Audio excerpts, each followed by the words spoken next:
پی ٹی آئی کے intra party انتخابات کا معاملہ تحریک انصاف کا بلے کا نشان برقرار۔ الیکشن کمیشن نے پی ٹی آئی کو 20 روز میں دوبارہ انٹرا پارٹی الیکشن کروانے کا حکم دے دیا۔ پی ٹی آئی کے انٹرا پارٹی انتخابات سے متعلق محفوظ فیصلہ سنا دیا گیا۔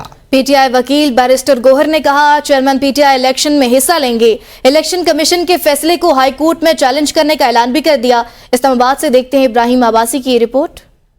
تحریک انصاف کے انٹرا پارٹی انتخابات کا عدم قرار۔ پی ٹی آئی نے آئین کے مطابق انٹرا پارٹی الیکشن نہیں کروائے۔ پاکستان تحریک انصاف 20 روز کے اندر دوبارہ انٹرا پارٹی انتخابات منعقد کرے۔ ای سی پی نے انٹرا پارٹی انتخابات سے متعلق محفوظ فیصلہ سنا دیا۔ الیکشن کمیشن نے تحریک انصاف کو 7 روز میں انٹرا پارٹی انتخابات کی رپورٹ جمع کروانے کی بھی ہدایت کر دی۔ پی ٹی آئی انٹرا پارٹی انتخابات سے متعلق محفوظ فیصلہ الیکشن کمیشن کی deputy director law Saima Tariq نے سنایا۔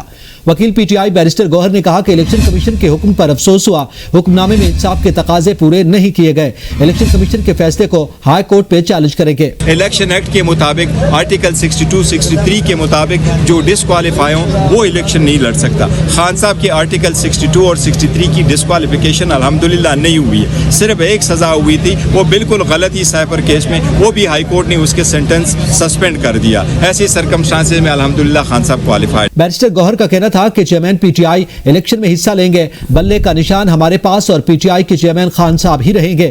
کہا ہمارے ساتھ ناانصافی ہو رہی ہے۔ سب سے زیادہ پرامن پارٹی پی ٹی آئی ہے، جبکہ چیئرمین پی ٹی آئی آرٹیکل 62-63 کے مطابق ڈسکوالیفائی نہیں ہوئے۔